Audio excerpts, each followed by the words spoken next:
할렐루야. 우리 옆방에 인사합시다. 하나님 우리 함께 하십니다. 시작. 하나님 우리 함께 하십니다. 한 번 더 얼굴 보며 웃으면서 인사합시다. 당신의 얼굴을 보니 하나님의 얼굴을 보는 것 같습니다. 시작. 당신의 얼굴을 보니 하나님의 얼굴을 보는 것 같습니다.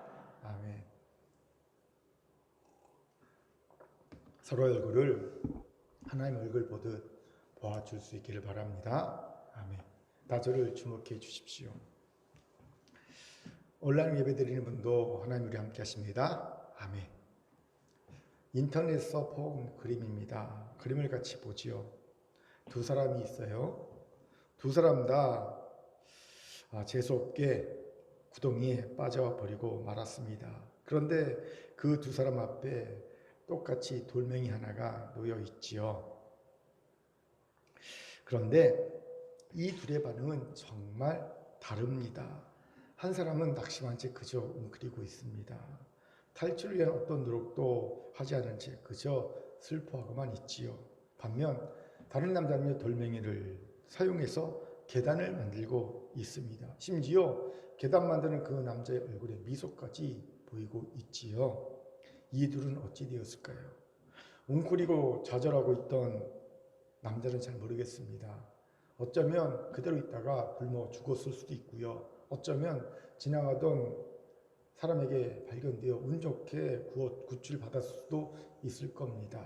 잘 모르겠어요. 하지만 다른 쪽 남자는 확실하게 알 수 있습니다. 그 남자는 분명 스스로 구덩이를 빠져나왔을 것이고요.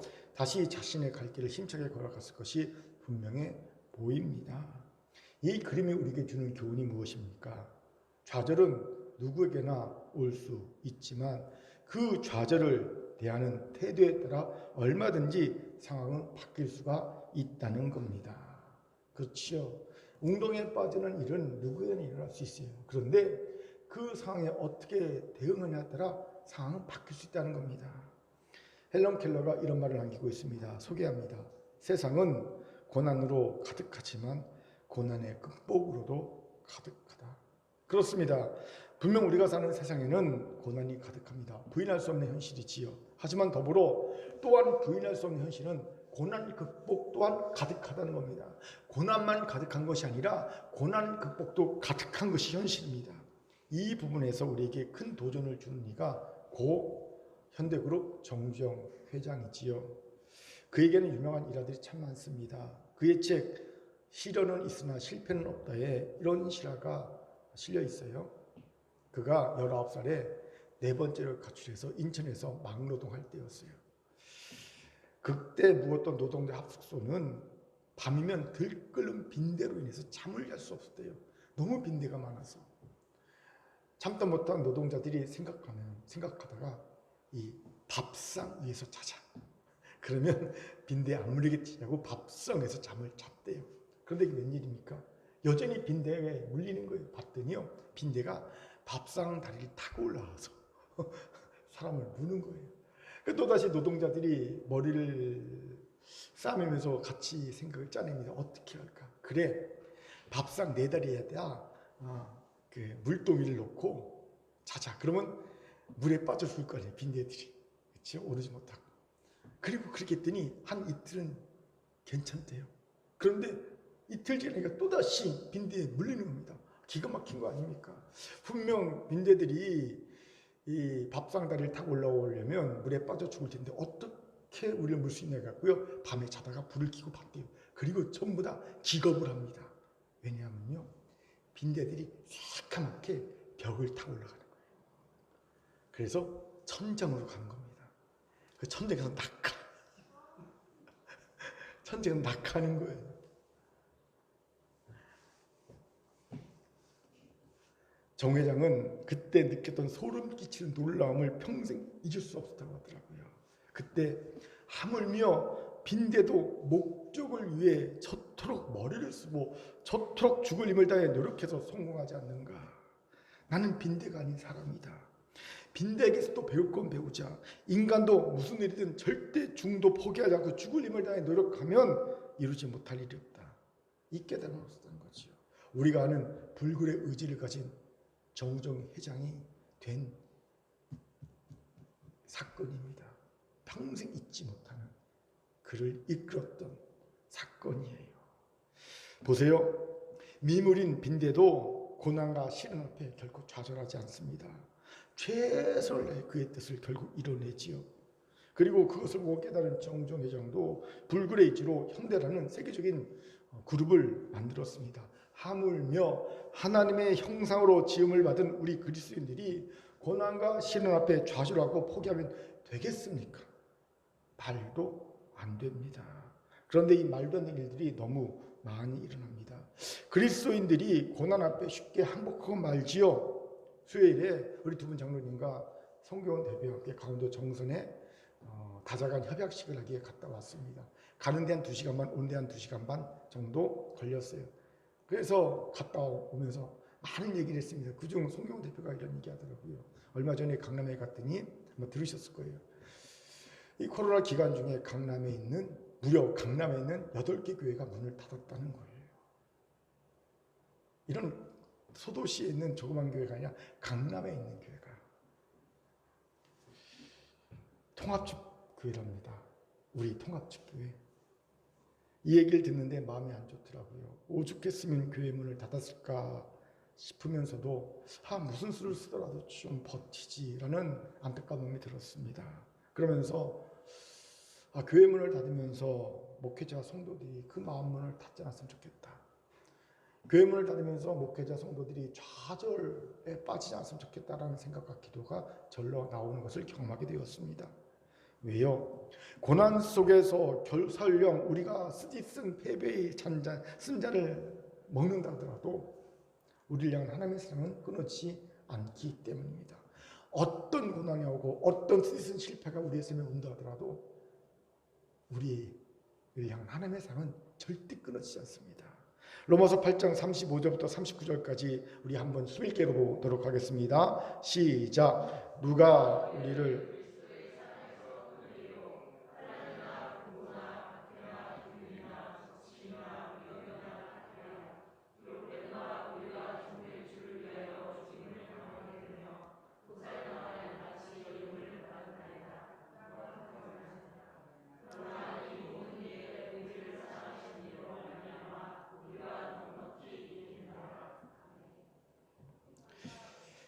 시작.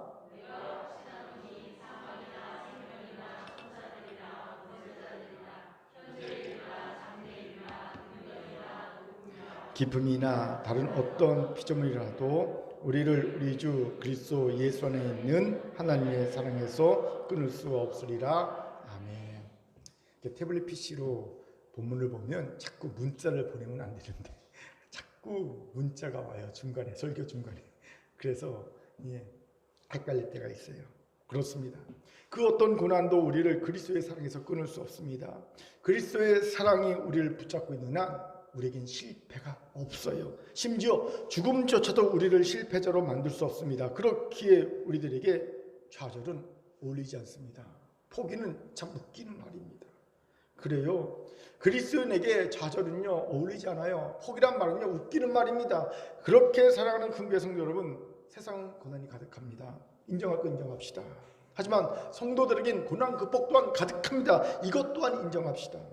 그렇게 오늘 세상에서 이리 치이고 저리 치이며 좌절과 포기의 마음에 드는 분이 있습니까? 그 어울리지 않는 웃기는 마음을 갖다 내버리세요. 여론에는 어울리지 않아요. 웃기는 말입니다. 그리고 다시 힘있게 일어서기를 주의 이름으로 축원합니다. 아멘. 자, 옆분과 이렇게 인사합시다. 우리에게 좌절과 포기는 어울리지 않고 웃기는 마음입니다. 시작. 우리에게 좌절과 포기는 어울리지 않고 웃기는 마음입니다. 얼굴 보면서 내다 버립시다. 내다 버립시다. 내다 버리세요. 이런 우리에게 오늘 본문이 귀한 통찰을 주지요. 왜입니까? 보이는 상황은 좌절하고 포기할 수밖에 없는 상황임에도 좌절하지 않고 포기하지 않고 하나님을 신뢰하고 있는 선지자 예레미야의 모습을 볼 수가 있기 때문입니다.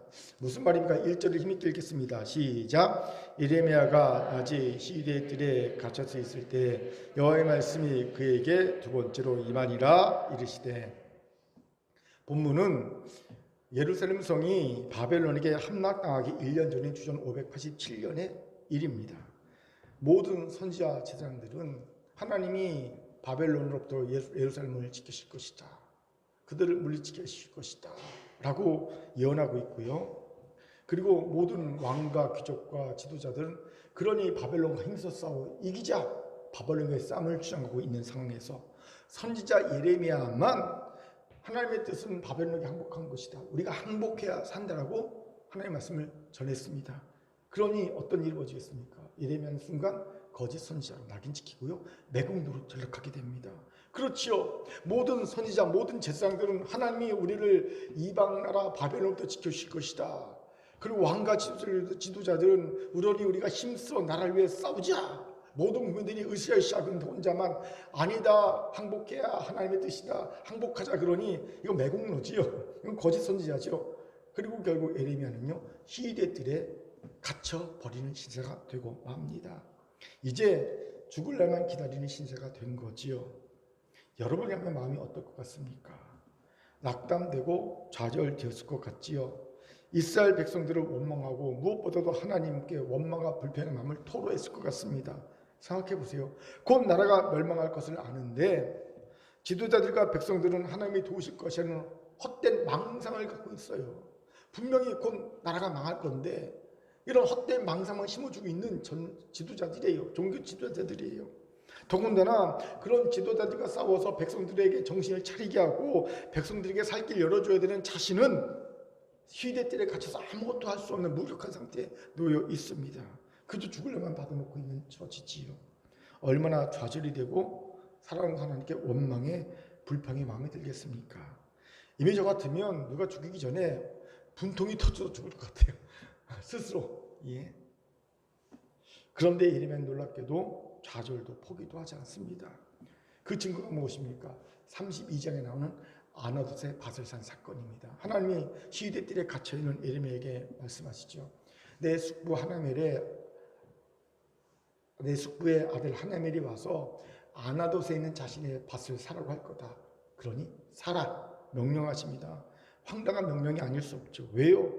여러분 지금이 어떤 상황이고 예레미야가 지금 어떤 말이 했습니까? 지금은요 곧 예루살렘이 바벨론에게 함락되고 멸망할 상황입니다. 그러니 밭에 사서 뭐합니까? 그렇죠? 밭에 살 이유가 없죠. 그 얘기를 했던 사람이 바로 자신입니다. 곧 멸망할 것이다 라고 예언했던 사람이 자신입니다. 그런데 망할 나라 밭을 왜 삽니까? 하나님은 이런 명령하십니다. 그러면서 하나님은 밭을 사라 하시죠. 왜요? 회복의 징표입니다. 지금은 비록 바벨론에게 멸망을 당해 포로가 되지만 하나님은 어느 때 되면 다시 회복시켜 줄 거라는 겁니다. 다시 이스라엘 백성을 자신의 나라로 돌아오게 해서 그들이 그곳에서 살게 하실 거라는 약속을 주신 겁니다. 그리고 그 약속의 징표로 회복의 징표로 예레미야에게 밭을 사두라고 말씀하고 계신 거예요. 그리고 말씀에 순종해서 시대들에 갇혔던 예레미야는요 밭을 사지요. 이때 하나님은 순종한 예레미야에게 예레미야 32장 15절을 말씀해 주십니다. 같이 읽겠습니다. 시작. 만군의 여호와 이스라엘 하나님께서 이와 같이 말씀하시니라. 사람이 이 땅에서 집과 밭과 포도원을 다시 사게 되리라 하셨다 하니라. 아멘. 보세요. 이것이 그가 결코 좌절하지도 포기하지도 않았음을 보여주는 강력한 증거입니다. 그러니 밭을 샀겠죠. 순종하여서 그 어려운 때에. 이것이 놀랍습니다. 어떻게 예레미야는 이런 상황에서 좌절하지도 포기하지도 원망하지도 않을 수 있었을까요? 그 이유가 궁금합니다. 가차롭시다. 먼저 예레미야는 끝까지 약속의 말씀을 붙잡았기 때문이라는 거예요. 본문 1절에서 주목할 단어가 있지요. 바로 아직이라는 단어입니다. 즉 예레미야가 여전히 시대들에 아직 갇혀있을 때라는 뜻입니다. 그때 하나님은 두 번째 말씀을 주십니다. 아나돗에 있는 밭을 사라는 첫 번째 말씀에 이어 두 번째 말씀을 주시는 거예요. 여러분 뭔가 이상하지 않습니까? 저만 이상합니까? 뭐가 이상합니까? 간단합니다. 왜 하나님은 순종한 선지자를 아직까지도 시대들에 가둬놓고 계시냐는 거예요. 생각해 보세요. 죄를 지어서 시대들에 갇힌 것이 아니지요. 하나님의 말씀에 순종하여 정직한 대언자 노릇하다가 갇힌 겁니다. 그리고 시대들에 갇힌 상황에서도 밭을 사라는 하나님의 황당한 명령에 순종합니다. 충분히 원망, 불평, 낙담, 좌절, 포기하며 못해요, 싫어요, 안 해요 말할 수 있었음에도 그냥 순종합니다. 그럼 이제 하나님은 예레미야를 어떻게 대우해 주셔야 합당할까요? 상황이 바뀌어 이스라엘 지도자들과 백성들이 회개하고 예레미야 말을 듣고 그의 말을 따르는 것은 바라지도 않습니다. 적어도 그냥 시대들에서 벗어나는 것 정도만 해주셔도 될 것 같습니다. 다른 큰 거 바라지 않고 갇혀있는 오늘 내일 하는 그 상황에서 그를 구원해 주신 것만은 해 주어야 할 것만 같습니다. 아무리 주의 종이지만 사람 아닙니까? 어렵게 순종했으면 최성원의 도움은 주셔야 하지 않겠습니까? 그런데 이건 우리만의 생각인 것 같습니다. 하나님이 여전히 선지자 예레미야를 이 시대들에 가다 두고 계십니다. 충분히 좌절하고 원망할 만하죠. 순종했는데, 원망하고 불평하고 좌절하고 포기하지 않고 순종했는데 여전히 시대들에 갇혀 있어요. 그런데 예레미야는 좌절도 원망도 포기도 하지 않습니다. 그러니 하나님이 두 번째 말씀을 주실 수 있었던 겁니다. 무슨 말입니까? 좌절과 원망에 빠지면 하나님의 말씀이 들리지 않거든요.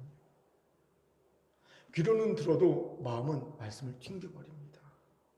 가나안 땅을 정탐하고 온 열 정탐꾼의 부정적인 보고를 들은 이스라엘 백성들을 보세요. 그들은 좌절과 원망과 포기의 마음을 가지지요. 그러자 아무리 갈렙과 여호수아가 옷을 찢고 그들은 우리의 밥이다, 그들의 신은 그들을 떠났지만 우리 하나님 우리 함께 하신다, 그들 두려워하지 말라, 우리 가서 서 부수자라고 하나님의 말씀을 대언해 줘도 도리어 그들이 뭐라고 반응합니까? 민수기 14장 10절을 같이 읽겠습니다. 시작. 온 회중이 그들을 돌로 치려 하는데 그때 여호와의 영광이 회막에서 이스라엘 모든 자들에게 나타나시니라. 아멘. 마음이 원망과 불평과 좌절과 포기의 마음이 되니까 아무리 하나님의 말씀을 전해줘도요 도리어 돌로 쳐 죽이려고 합니다. 좌절과 원망의 마음이 든 이들에게 말씀이 들어갈 수 없다는 거예요. 들어갈 자리가 없습니다. 그런데 예레미야에게는요 두 번째 말씀 임했습니다. 임하다는 것은요 빙입니다. 비 안에 존재했다는 겁니다. 그가 좌절과 원망에 빠지지 않았다는 증거입니다. 어떻게 그럴 수 있을까요? 두 번째 말씀이 임한 것에 힌트가 있지요. 바로 예레미야는 끝까지 약속의 말씀을 붙잡고 놓지 않았다는 겁니다. 그렇습니다. 약속의 말씀을 붙잡고 놓지 않는 자는 결코 좌절할 수 없습니다. 원망할 수 없습니다. 포기할 수 없습니다. 언제 성도들이 좌절과 원망과 포기의 마음에 빠지는지 아십니까? 붙잡았던 말씀을 놓을 때예요. 그럼 그는 몰아치는 상황의 물결에 휩쓸려 버립니다. 그 영혼이 표류하게 됩니다. 놔버리니까.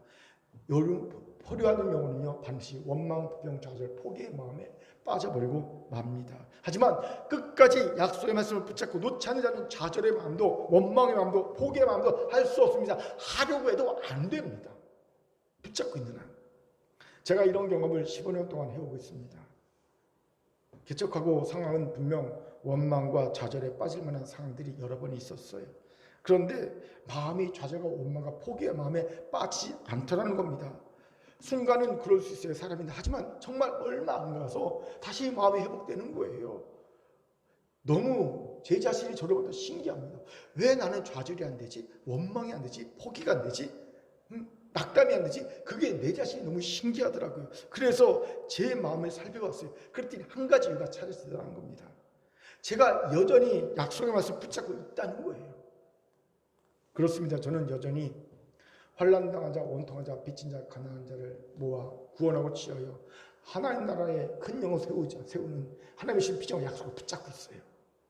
저는 여전히 우리 큰 교회가 저에게 주신 있을 만한 교회, 있어야 되는 교회, 칭찬받는 인정받는 교회로 하나님이 디자인해 가시는 교회가 되겠다는 약속의 말씀을 붙잡고 있습니다. 이걸 놓고 15년 동안 끊임없이 기도해오고 있고요. 노력하고 있습니다.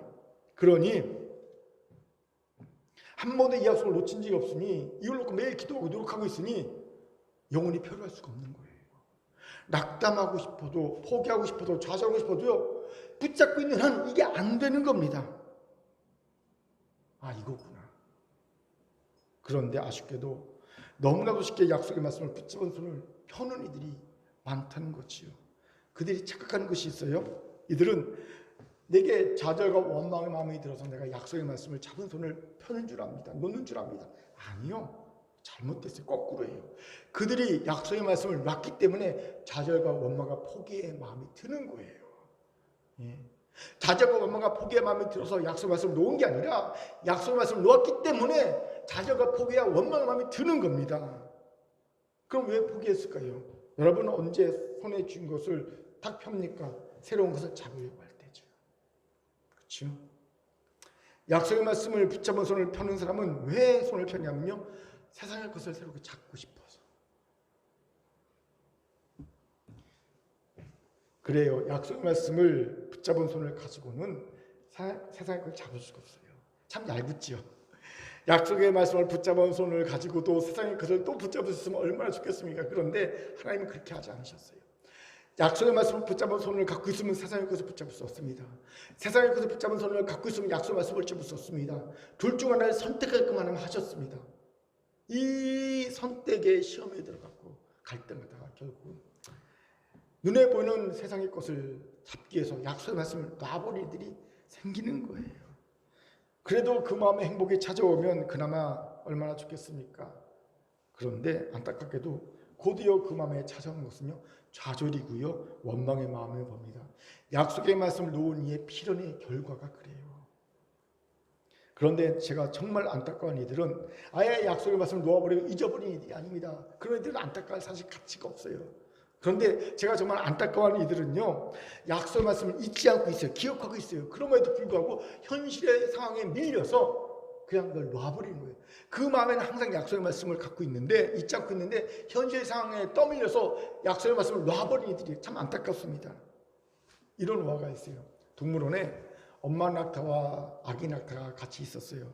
아기 낙타는 참 궁금한 게 많죠. 엄마한테 묻습니다. 엄마, 나는 왜 큰 발톱이 3개가 있어요? 엄마 낙타가 대답합니다. 아가야, 그것은 우리가 사막을 걸을 때 모래에 빠지지 않기 위해 있는 거란다. 아기 낙타가 또 묻습니다. 애는 계속 묻잖아요. 물으면 또 묻잖아요. 또 묻습니다. 엄마, 그럼 내 이 긴 눈썹은 왜 필요한 거예요? 엄마 낙타가 자세하게 이번에도 말해줍니다. 아가야, 그것은 우리가 사막을 여행할 때 뜨거운 햇볕으로부터 우리 눈을 보호하기 위해서 있는 거란다. 그러자 아기 낙타가 또 묻습니다. 이때쯤 되면 우리는 어떻게 하면 이놈 시키자 그만 물어. 그럴 텐데 이 엄마 낙타는 친절하게 또 대답해 주려고 해요. 아기 낙타가 묻습니다. 엄마, 그럼 내 등에는 혹은 왜 있는 거예요? 엄마 낙타가 대답해 줍니다. 아가야, 그것은 우리가 오랜 사막을 여행할 때 취해야 할 양분을 저장하기 위해서 있는 거란다. 이런저런 질문을 하던 아기 낙타가 잠깐 무엇을 생각하더니 이런 말을 합니다. 그런데 엄마, 우리는 지금 동물원에서 뭐 하고 있는 거예요? 맞는 말 아닙니까? 발굽도 눈썹도 혹도 다 사막에서 사용하고 있는 건데, 그 제가 생각하는, 근데 왜 사막에는 동물원에 있냐는 거지요. 발굽도 있으면서 눈썹도 있으면서 혹도 있으면서 왜 동물원에 있는 거냐는 아닙니까? 맞는 말이지요. 그런데 약속의 말씀을 기억하고 있음에도 말씀을 놔버린 이들은 꼭 엄마 낙타 같습니다. 자신에게 주신 약속의 말씀, 각양 은혜와 은사는 동물원, 현실이 아닌 사막 약속에 있으라고 주신 것임을 알면서 그냥 동물원에 있는 거예요. 현실에 있는 겁니다. 힘든 약속을 이행하는 삶보다는, 기다리는 삶보다는 현실에 안주하고 사는 것이 훨씬 낫거든요. 그게 적응해버린 거죠. 그런데 이런 이들이 꽤 많습니다. 그러니 말씀을 꽉 붙잡고 어떤 경우에도 하나님 신뢰를 잃지 않는 이들보다 상황에 따라 이리저리 그 마음이 표류되면서 좌절과 원망에 빠진 이들이 훨씬 더 많은 것이에요. 그렇게 살아가는 금교 성도 여러분, 여러분이 놔버린 약속의 말씀은 없습니까? 그것 때문에 지금 좌절과 원망의 마음이 찾아온 거예요. 왜 내 마음이 좌절과 포기와 원망의 마음이 찾아옵니까? 내가 주신 약속 말씀을 놔버렸거든요. 오늘 그런 말씀이 있다면 회개하고 다시 약속 말씀 붙잡기 바랍니다. 물론 약속 말씀 붙잡았다고 당장 내 삶이 변화되는 건 아닙니다. 하지만 장담하건대 좌절이 아닌 용기가, 원망이 아닌 감사가 내 마음에 다시 샘솟아 오를 겁니다. 놀랍게도 내 마음이 변할 거예요. 그리고 때가 되면 반드시 하나님은 그 약속대로 이루어 주실 줄 믿습니다. 아멘. 옆분에 인사합시다. 끝까지 약속의 말씀을 붙잡으세요. 시작. 끝까지 약속의 말씀을 붙잡으세요. 아멘. 두 번째로 에레미야가 좌절하지도 포기하지도 않을 수 있었던 이유로는요, 인간의 끝, 인간의 절망에서 시작하시고 일하시는 하나님을 믿었기 때문이라는 거예요. 우리 2절을 힘있게 읽어봅시다. 시작.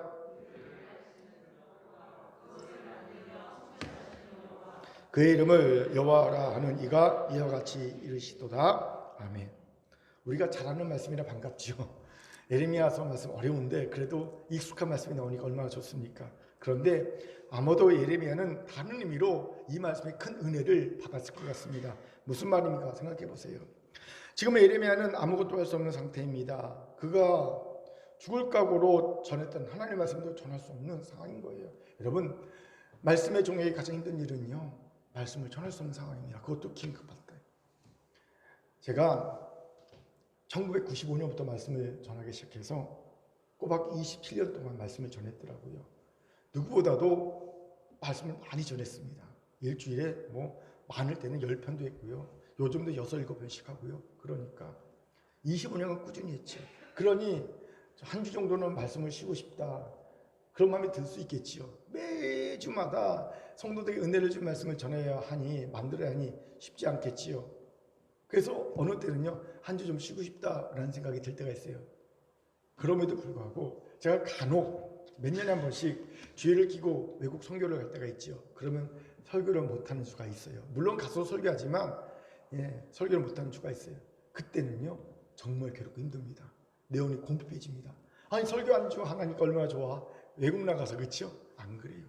목회자는 주일 딱 되잖아요. 설교가 안 됐잖아요. 그러면요, 영혼이요, 마치 그 메마른 사막같이 됩니다. 죽을 것 힘들어요. 차라리 말씀을 일주일 내내 준비해서 설교하는 게 훨씬 낫겠다 싶을 정도로 마음이 그렇게 돼요. 저같이 평범한 사람도 그럴진데 말씀의 선지자 에레미야가 오죽 그 마음이 답답했겠습니까? 비상시국인데 지금 빨리 나가서 말씀을 전하고 살려야 되는데 살릴 길이 없어요. 시대의 뜰에 갇혀있으니 너무 답답하고 힘들고 무기력했을 겁니다. 끝났구나, 끝이구나, 그랬겠습니다. 그런 마음이 들었을 거예요. 그럼 에레미야에게 오늘 하나님의 말씀이 전해진 겁니다. 이를 행하시는 여호와, 그것을 만들며 성취한 여호와. 이 말씀을 들었을 때 에레미야가 어떤 생각을 했을까요? 와, 나는 못하지만, 나는 끝이지만 하나님은 시작이시구나, 하나님은 행하시구나, 하나님은 성취하시겠구나, 이런 생각을 했을 겁니다. 그리고 에레미야는 좌절과 포기의 마음을 이겨냈을 겁니다. 이것에 주목합시다. 우리가 많이 들었던 말이 있지요. 톨스토이가 한 말인데요, 인간에게 절망은 하나님의 기회이고 인간의 끝은 하나님의 시작이다. 톨스토이가 한 말입니다. 인간에게 절망은 하나님에게는 기회고요, 인간의 끝은 하나님의 시작이라는 겁니다. 그렇습니다. 성경을 보십시오. 다 이래요. 사라의 나이 89세, 아브라함 나이 99세. 인간은 끝이지요. 절망이죠. 더 이상 생산할 수 없죠. 그때 하나님 비로소 시작하십니다. 하나님 그때 비로소 시작하십니다. 모세도 보십시오. 모세도 80세의 노인, 미디안 광야에서 장인집에 양을 쳐주는 노인, 끝이지요. 그때 비로소 하나님 시작하십니다. 그를 출애굽의 영웅으로 그때 비로소 들어쓰십니다. 요셉도 보세요. 보디발의 감옥에, 그 차장 깊은 감옥에서 인간에게 배신해서 절망의 늪에 빠져 있을 때 이제 끝이라고 생각했을 거 아닙니까? 그때 하나님은요, 비로소 시작하셔서 그를 애굽 총리로 세우시지요. 다 그래요, 다. 예수님의 제자는 어떻습니까? 베드로 보세요. 다 끝났다 갈릴리로 들어가는 어부노로 다 했을 때 그때 예수님이 나타나셔서 내 양을 먹이라 말씀하시면서 다시 그를 시작하게 하십니다. 인간의 끝, 절망이 하나님께는 시작이었음을 보게 되죠. 예외가 없습니다. 그렇기에 절망스럽습니까? 더 이상 길이 없는 절벽 끝이라고 느끼십니까? 그렇다면 도리어 기대하셔야 합니다. 하나님이 이제야 비로소 시작하실 수 있다는 거예요. 내가 끝났기에, 내가 절망이기에, 내가 절벽 끝에 다다랐기에 비로소 이제 하나님이 시작할 수 있는 겁니다. 제가 여러 번 소개한 책이 있죠. 강준민 목사의 벼랑 끝에서 웃게 하시는 하나님의 은혜라는 책에 실린 내용입니다. 이 한 줄 때문에 이걸 제가 매번 소개합니다. 읽겠습니다. 절벽 아래로 떨어졌을 때 나는 비로소 알았습니다. 내가 나을 수 있다는 사실을. 하나님이 나를 절벽으로 미는 거예요. 왜 날 절벽으로 밀어요? 설마 끝까지 밀겠어 했는데 진짜 절벽 끝에서 밀어버리시는 거예요. 하고 떨어졌습니다. 근데 웬일입니까? 날개가 날아. 이걸 경험하는 겁니다. 제가 이걸 경험했어요. 개척을 하면서 몇 번 벼랑 끝을 경험한 적이 있습니다. 교회 문을 닫을 수도 있는 상황에서 누구와도 이 짐을 나눌 수 없는 그런 때가 있었어요. 오로지 저 혼자 이 짐을 짊어져야 할 때가 있었습니다. 그때 벼랑 끝에서 저는 하나님을 신뢰함으로 절벽 아래로 몸을 던졌어요. 그때 비로소 제가 알았습니다. 제가 날 수 있으면. 제가 꽤 영업을 잘하더라고요. 아, 내가 이런 은사도 있구나.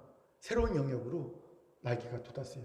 그래서 지금 제가 한국 선교, 한국 사회적 경제 네트워크 안양 군포 지부 회장을 맡은 거 아닙니까? 그것 때문에 제 영역이 넓혀지고 있는 거예요. 그런데 아쉽게도 많은 성도들이 절벽 끝에서 좌절하고 포기하고 맙니다. 뛰어내리면 날 수 있는데 그냥 절벽 끝에서 좌절합니다. 포기합니다. 어찌할지 몰라 울며 절망합니다. 그리고 서서히 죽어갑니다. 바위가 돼갑니다. 마치 소돔성을 탈출하다가 뒤돌아보고 소금 기둥이 됐던 롯의 아내처럼. 이스라엘 가면요 바위 있거든요. 저 바위가 바로 롯의 아내 바위입니다. 그런 바위가 있어요. 그렇듯이 영안의 눈을 열면 절벽 끝에서 좌절과 포기와 원망의 마음으로 울며 주저앉아 있다가 돌이 되어 죽어버린 성도들의 모습을 정말 흔하게 볼 수 있습니다. 왜 이렇게 되었습니까? 자신의 끝에서 비로소 일하시는 하나님을 믿지 않았기 때문입니다. 내가 절망의 끝에 있을 때 비로소 하나님이 시작할 수 있다는 것을 믿지 않았기 때문입니다. 사실 그동안 하나님이 마음껏 내게 역사할 수 없었던 가장 큰 이유는요, 다른 게 아니라 내 자신에게 있었거든요. 내가 고집스럽게 내 주장을 하면서 내 멋대로 하려했기에 하나님이 마음껏 일할 수 없었던 겁니다. 내게. 마치 운전 연수할 때 이와 같지요. 운전 연수를 시켜줄 때 내가 운전을 아무리 잘해도, 여기는 아무리 운전을 못해도 함부로 운전하는 사람의 핸들을 막 내가 좌지우지할 수 없지요. 함부로 브레이크를 밟아라 안 하라 할 수 없지요. 그럼 오히려 사고를 하지요. 가급적 개입을 안 하고요, 하는 거 봐줍니다. 그러다 정말 위급할 때나 가끔 운전대 이렇게 돌려주고 아니면 브레이크를 밟으라고 지시해 줍니다. 정말 위급할 때. 하나님도 똑같습니다. 하나님이 우리의 운전해 주는 게 아니라 운전 옆에 있으시면요, 가급적 개입을 안 하십니다. 특별히 위기의 상황에 있을 때만 운전대 잡아서 이렇게 조정해 주시고요, 브레이크를 밟으라고 얘기해 주십니다. 구원의 역사만 간혹적으로 개입해서 도움을 주신 것뿐입니다. 하지만 내가 운전대에 내려서 하나님 운전하세요, 난 옆에 있을게요 라고 하는 순간 얘기가 달라지요. 그때 하나님이 마음껏 운전대 잡고 운전하십니다.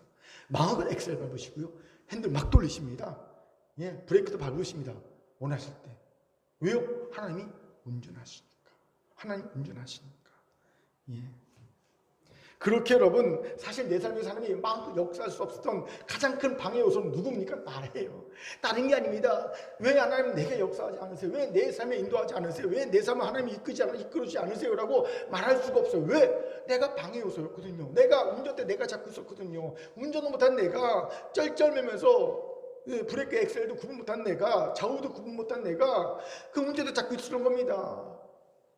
내가 방해 요소였어요. 그렇기에 여러분, 내가 포기하고 내가 절망하고 끝에 섰을 때 비로소 하나님이 역사하시는 거예요. 하나님이 그때 비로소 시작하시는 겁니다. 이것을 믿게 되면 우리는 절벽 끝에 서는 상황에서 절망하지 않습니다. 포기하지 않을 수 있습니다. 이제는 온전히 하나님의 때가, 하나님의 시간이 임했음을, 그의 시간이 임했음을 우리는 알게 되는 거예요. 아, 이제부터 그의 시간이구나, 하나님의 시간이구나, 하나님이 일하실 때구나 알게 되는 거예요. 저는 이것에 너무 감사합니다. 왜요? 사실 얼마 전까지만 해도 우리 큰 교회는 절벽 끝에 섰었지요. 교회를 이전했는데 코로나가 딱 터지면서, 이게 맞물리면서 어느 교회도 그렇지만 우리 교회도 절벽 끝에 선 듯한 느낌을 받았습니다. 그런데 지금은 날고 있습니다. 왜 이런 말 합니까? 우리에게 좀 더 명확한 비전을 하나님이 주셨고요, 그동안 기도하면서 흐리멍텅했던 그 비전이 사회적 선교라는 명확한 비전으로 구체화됐고요, 그리고 이 비전을 이룰 수 있는 구체적인 방법도 하나님이 알려주고요, 또 그 비전이 이룰 힘도 주께로부터 공급되어지고 있음을 느끼고 있습니다. 어떻게 이렇게 될 수 있는지 아십니까? 얼마 전까지만 해도, 불과 한 1년 전까지만 해도 벼랑 끝에 선 것 같았는데, 1년 반만 해도 벼랑 끝에 선 것 같았는데 왜 이런 일이 벌어졌을까요? 이유는 간단합니다. 절벽 끝에서 좌절 포기하지 않고 지금까지 그래왔듯이 뛰어내렸기 때문입니다. 하나님을 신뢰함으로. 근데 여전히 날더라고요. 아, 역시 날게 하시는구나. 날더라는 거죠. 보세요. 이제는 하나님이 주신 비전을 이루는 데 필요한 사람을 붙여줄 거예요. 하나님이 어저께 말씀을 묵상하는데 약속을 해주십니다. 내가 이제는 사람을 붙여줄게. 내가 큰 교회에 준 비전을 이루기 위해 내가 사람을 붙여줄게 말씀하시더라고요. 하나님이 필요한 사람을 붙여줄 믿습니다. 아멘. 그러게 사랑하는 큰 교회 성도 여러분, 이제 절벽 끝에서 그만 좌절하세요. 그만 포기하세요. 이제 하나님을 신뢰함으로 한번 뛰어내려 보세요. 해보니 처음만 어렵지요. 두 번째는 쉽더라고요. 처음만 이 뛰어내리면 죽지 않을까, 뛰어내리면 상처받지 않을까, 힘들지 않을까, 별 생각이 다 들어요. 근데 정말 한번 믿음으로 하나님을 신뢰하면 뛰어내려 보면요, 두 번째 뛰어낼 때는요 쉬워요. 아직 한 번도 절벽 끝에 뛰어내려 보지 못한 분들은요, 이번에 한번 뛰어내려 보세요. 하나님을 신뢰함으로 여러분 절벽 밑으로 뛰어내리는 결단 한번 해보십시오. 하나님이 여러분에게 날개가신 놀라운 은혜를 더하여 줄 줄 믿습니다. 아멘. 아멘. 그것도 진짜 절벽으로 가지 마시고 자, 저를 따라합시다. 절벽 끝에서 뛰어내립시다. 시작. 절벽 끝에서 뛰어내립시다. 옆분과 함께 날게 될 줄 믿습니다. 시작. 날게 될 줄 믿습니다. 아멘. 세 번째로 예레미야가 좌절하지도 포기하지도 않았던 이유는요, 부르짖어 기도했기 때문이라는 거예요. 우리 3절 4절을 힘있게 읽도록 하겠습니다. 시작. 너는 내게 부르짖으라. 내가 내게 응답하겠고 내가 알지 못하는 크고 은밀한 일을 내게 보이리라. 이스라엘 하나님 여호와께서 말씀하시니라. 우리가 이 성읍의 가옥과 유다 왕궁을 헐어서 갈대인의 참화와 칼을 대항하여. 아멘. 3절에서 하나님 예레미야에게 말씀하십니다. 너는 내게 부르짖어. 그럼 내가 크고 은밀한 일을 보여줄게. 그런 다음에 4절에 하나님 말씀하십니다. 어떤 말씀? 4절부터 9절까지 어떤 말씀하시냐면요, 이스라엘 백성이 왕궁 걸고 건물 부숴서 참호 만들어서 갈대아인 바벨론 사람과 대항하려 하지만 내가 그 대항 아무것도 아니게 만들어줄게. 그래서 오히려 예루살렘이 멸망하게 해줄 거야. 하지만 거기서 끝나지 않아. 예루살렘이 멸망당했지만 곧 내가 회복시켜 줄 거야. 내 백성의 죄를 내가 용서해 줄 거고 폐허가 된 예루살렘 성을 내가 다시 열방의 기쁨이 되고 찬송과 영광이 되게 해줄 거야 라는 말씀을 해주신 것이 4절부터 9절까지 내용입니다. 근데 여러분 잘 보세요. 하나님 뭐라고요? 3절에서 너는 내게 부르짖어 기도해. 그럼 내가 크고 은밀한 게 보여줄게 말씀하셨잖아요. 그런 다음에 4절에 뭐라고 합니까? 9절까지 크고 은밀한 일을 보여주시죠. 예루살렘이 멸망할 것과 또 회복될 것을 말씀하시죠. 그럼 그 사이에 뭐가 있었다는 거예요? 예레미야가 하나님의 말씀대로 크게 부르짖어 기도했다는 거예요. 그렇잖아요. 너는 내게 부르짖으라. 그럼 내가 크고 은밀한 일을 보여줄게 약속하셨는데 4절에 하나님이 말씀하시면서 그거 은밀한 일 보여주고 계시잖아요. 9절까지. 그러면 그 사이에 뭐가 있었다고요? 예레미야가 하나님께 들은 말씀대로 크게 부르짖어 기도했다는 것이 있어요. 이것에 주목합시다. 예레미야가 좌절도 포기도 원망도 하지 않을 수 있던 이유는요, 그게 크게 부르짖어 기도했던 기도의 사람이었다는 거예요. 왜요? 왜 크게 부르짖어 기도하면 좌절도 포기도 하지 않을 수 있습니까? 부르짖지 않는 기도에는 능력이 있거든요. 여러 능력이 있지만 가장 큰 능력은요, 신속한 확실한 응답이에요. 그럼 하나님 말씀하시면 너는 내게 부르짖자. 내게 응답하겠고 말씀하시면 부르짖어 응답해 줄게. 부르짖는 자에게 주시는 기도의 능력은 뭐냐면요, 확실한 신속한 응답입니다. 그러니 내가 확실한 신속한 응답을 받아보자 좌절과 포기가 되나? 안 되죠. 여러분, 우리가 언제 포기하고 좌절되니까 응답 없을 때잖아요. 그런데 내가 기도하면 하나님이 응답해 주는데 내가 왜 좌절하고 포기합니까? 제가 여러 어려움이 많지만 포기하지 않고 힘을 얻는 이유가 뭐냐면요, 기도하면 하나님 응답을 바로 주시거든요. 물어보면 하나님 응답을 주시거든요. 그러니 내가 포기할 수가 없는 거예요. 좌절할 수가 없는 거예요. 하나님이 응답을 주시니까. 그러니까 기도해서 응답받는 사람은요, 좌절도 포기도 원망도 할 수 없습니다. 부르짖어 기도하면 그 능력이 있는 거예요.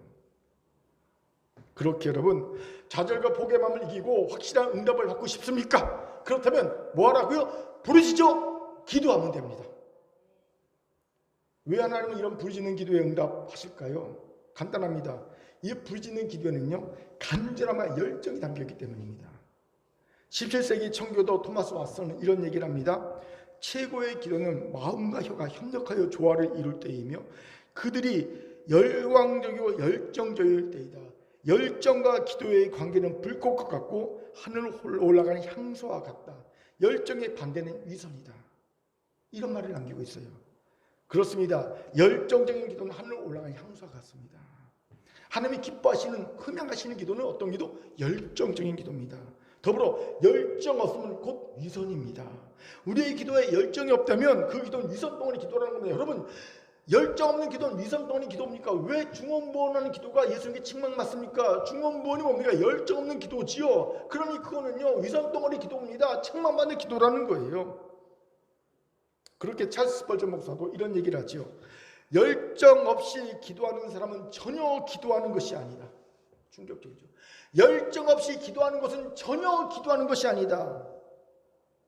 그러니 하나님은 어떤 기도에 응답하시겠습니까? 당연히 열정이 부르짖는 기도에 응답하시겠죠. 물론 침묵 기도에도 이런 열정을 담을 수만 있다면 하나님 그 기도 응답하실 겁니다. 그런데 이거 굉장히 어려운 수준입니다. 관상기도 한 20년 해야 침묵의 열정을 담을 수 있는 수준이 이릅니다. 대부분 침묵 기도하면요, 열정을 담지 않고 잠을 담더라고요. 잡생각을 담거나. 제가 보기에 우리 성도들 중에 침묵 기도를 통해 열정을 담을 수 있는 수준에 이른 사람은 거의 없어요. 그렇게 여러분이 기도에 열정을 담으려면 어쩔 수 없습니다. 아직 수준이 이르지 않았기 때문에 여러분은요, 어떻게 해야 합니까?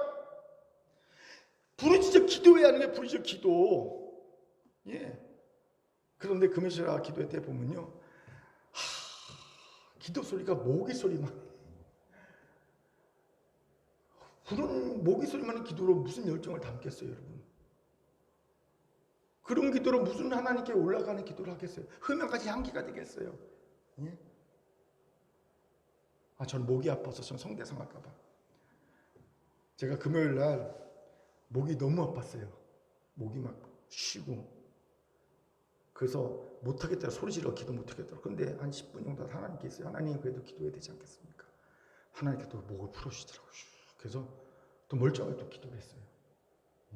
목이 막 잠기는데. 제가 왜 이렇게 기도하냐면요, 간단해요. 알거든요. 여러분이 아직까지 침묵 기도에, 작은 기도에 여러분 열정을 담을 수 없다는 걸 알기 때문에 부지적 기도하라고 내가 일부러 앞에서 본을 보며 기도하는 거거든요. 목사가 앞에서 본을 보며 이렇게 뜨겁게 1시간 내내 주기장창 울부짖어 기도하니 여러분도 따라서 기도하라고 본을 보이는 겁니다. 그럼 적어도 여러분 반 정도는 따라와 주면 돼요. 반 정도는. 예, 제가 10의 톤으로 기도하면 한 5의 톤으로 기도하면 됩니다. 근데 10의 톤으로 기도하면 1의 톤으로 기도하는 분이 있고 침묵을 기도하는 분이 있다는 거죠. 이래갖고 그 기도가 응답되겠냐는 거예요. 기도해야 합니다. 그렇게 열정적으로. 여기서 주의할 것이 있어요. 그것은 헛된 부르짖음을 피한다는 거예요. 무슨 말인가 간단합니다. 헛된 부르짖음은 목소리만 크게 내는 부르짖음입니다. 그 심령에 어떤 절박함도 열정도 없이 하는 이 말이지요. 당연히 이런 기도는 응답이 없어요. 저는 그동안 이런 헛된 부르짖음을 여러 번 봤어요. 보면요, 주여 한 다음에 한 2, 3분 기도하고 난 다음에 두리번거립니다. 하품합니다. 좋습니다. 이게 무슨 그 주여가 열정이 담긴 기도겠냐는 거지요. 이건 헛된 부르짖음입니다. 왜 이렇게 되었을까요? 그 심령에 가득 찬 아픔, 고통, 절박함, 열정, 간절함이 없기 때문입니다. 여러분, 부르짖는 기도는 인위적으로 되는 게 아니에요. 인위적으로 소리 낸다고 목소리 크다고 되는 게 아니라 내 심령 안에 아픔이 있고 고통이 있고 슬픔이 있고 눈물이 있고 열정이 있고 간절함이 있고 절박함이 꽉꽉 수증기가 차듯이 꽉꽉 차서 압력이 그냥 팽배했을 때 있죠. 압력박스에 압력이 꽉 찼을 때 그때 딱 뚜껑 열면 그냥 수증기가 쫙 분산되듯이 내 안에 그게 그 압력이 꽉 심장이 꽉 찼을 때 그때 주여 하면서 그게 터져나오거든요. 주여 소리에 이 압력이 터져나오면서 하나님께 간절한 그냥 쏟아지는 부르짖음의 기도가 나오는 거거든요. 근데 이게 없거든. 이 압력이 없는 거, 이 안에 응축된 수준이 없는 겁니다. 그러니 헛된 부르짖음이지요. 어떻게 이런 상태를 만들 수 있는지 아세요? 여러분 간단합니다. 주의 나라와 기회를 구하는 겁니다. 주를 나라 핍박을 받는 겁니다. 평소에 주의 말씀을 살려고 아둥바둥 거리는 겁니다. 그러다 보면 상처받고 아프고 힘들고 눈물 나는 거군요. 억울하기도 하고 불안하기도 하고 말씀대로 살려니 얼마나 억울합니까? 속상합니까? 남편한테 치이고 아내한테 치이고 자녀한테 치이고 상사한테 치이고 동료한테 치이고 이리저리 쳐이면서 그러면서 내 안에 억울한가 불안가 원통한가 답답한가 간절한가 이게 막 쌓이는 거예요. 주일 와서 살려면 그게 꽉 차있다가 기도 시간에 그냥 그걸 빵 터뜨리면 쫙 나오는 거예요. 예, 이게 나오는 거거든요. 그런데 그냥 세상에서 혈액 그냥 이렇게 휩쓸며 살다 보니까 이게 쌓일 일이 없지요. 그러니까 주여 개미 소리는 주여서 못 나와. 주여서 나와. 쭉 칵칵칵거려요. 주여 한번 하면 칵칵칵거려요. 헛된 부르심이에요. 그렇게 여러분 주를 위해 의를 위해 핍박받는 삶을 자취해야 합니다. 두 번째는 말씀을 듣는 거예요. 말씀을 들으면요, 그 말씀이 말씀 검이거든요. 우리의 심령의 폐부와 골수를 찔러 쪼개며 우리의 마음의 숨은 뜻을 드러냅니다. 우리의 죄악을 막 드러내거든요. 아픕니다. 여러분 말씀을 들으면 어찌할 거라 마음이 나와요. 아파요. 죄가 발견되면 아파요. 힘들어요. 눈물이 나와. 영적 눈물이 납니다. 그 영적 눈물이 내 안에 가득 차면서 그러면서 하나님 앞에 주여 나는 죄인입니다 라는 고백이 터지는 거예요. 그래서 말씀을 잘 들어야 합니다. 저는요, 말씀을 제대로 듣지 않은 자가 간절히 기도하는 법을 본 적이 없습니다. 말씀에 졸린 사람이 말씀 딱 끝나면 주여 하시면 기도한지 하십니까? 아니에요. 정말 말씀을 눈을 똑바로 뜨고 열심히 듣는 사람이 말씀이 끝났는데 기도합시다 할 때 기도가 나오는 거예요. 눈물 뚝뚝 흘리면서 하나님 앞에 간절함으로 진실함으로 열정을 담아 그렇게 기도할 수 있는 겁니다. 말씀을 들을 때.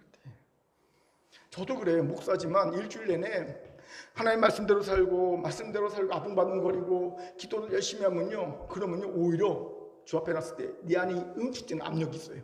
그래서 주여 소리가 터져나오면서 눈물이 펑펑 터집니다. 왜 우는지 모르겠어요. 억울한 것 같아요. 하루 일주일 내내 살면서 말씀대로 살려고 당했던 서름, 슬픔 뭐 등등 여러 가지 억울함이 내 안에 가득 차는 것 같아요. 그걸 하나님한테 다 토로합니다. 엉엉옵니다. 그런데 목사지만 일주일 내내 말씀도 안 보고 기도도 안 하고 이리저리 빈둥빈둥 거리다 딱 오면요 압력이 없잖아. 그러니까 주여 해도요 소리가 안 나. 어떤 데 입도 안 떨어져.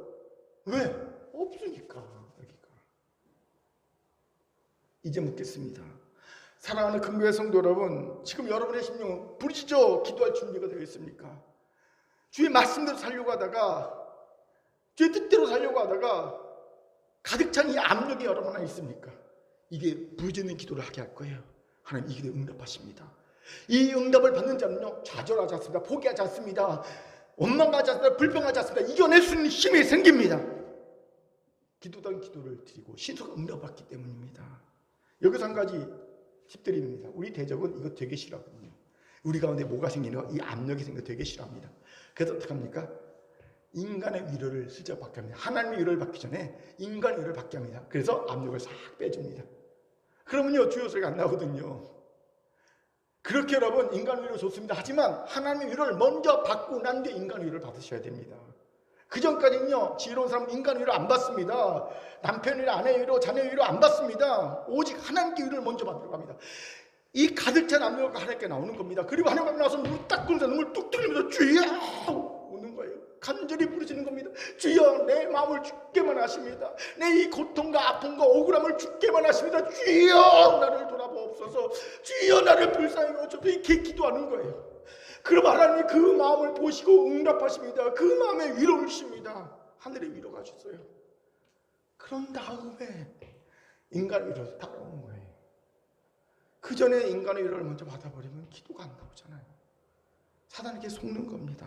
바라기는 오늘 부르짖어 기도함으로 신속한 응답을 얻는 여러분이 되길 바랍니다. 아멘. 자, 옆분과 인사합시다.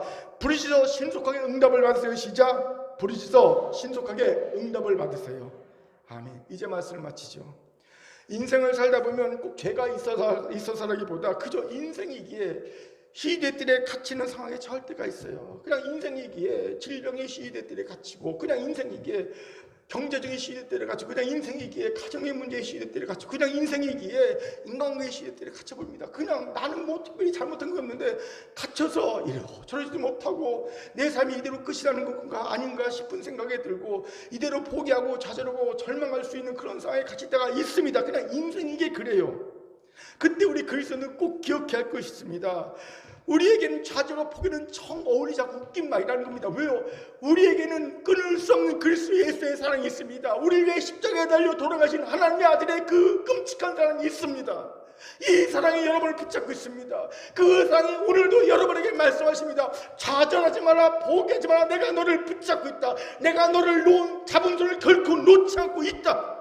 이 하나님의 사랑이 있는데 왜 우리가 좌절합니까? 포기합니까? 어떤 쓰디쓴 실패가 있더라도, 어떤 상황이 있더라도 우리는 결코 좌절할 수 없습니다. 포기할 수 없습니다. 우리에게는 그리스도 예수의 사랑이 있습니다. 이게 오늘 우리를 살게 합니다.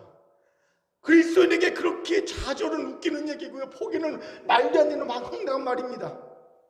우리 예레미야 좀 다시 일어섭시다. 어떻게 해요? 끝까지 하나님의 약속 말씀 붙들고 놓지 맙시다. 설령 그 말씀대로 살다가 어려움을 당해도 말씀을 놓지 맙시다. 세상의 그를 잡느란 말씀을 놓는 어리석은 자가 되지 맙시다. 나의 절망이 하나님의 기회요, 나의 끝이 하나님의 시작임을 믿읍시다. 나를 절벽도 미셨습니까? 달게 하실 겁니다. 괜찮습니다. 나십시오. 한번 해보세요. 날 수 있습니다. 간절함으로 열정을 담아 부르시도록 기도합시다. 내 안에 응축된 그 간절함이 있어야 합니다. 절박함이, 아픔이, 눈물이 있어야 합니다. 이걸 가지고 하나님께 나오시기 바랍니다. 그리고 하나님께 터뜨리세요. 신속히 응답받을 것이고요, 좌절, 포기 이겨낼 수 있습니다. 오늘 여전히 우리의 상황은 시일의 뜰에 갇혀 있는 상황이라 하더라도 그거 놀라운 일을 보고 전하며 하나님의 크신 구원을 경험한 우리 모두가 되기를 주의 이름으로 축원합니다. 아멘. 하나님의 신 말씀이었습니다. 기도합니다.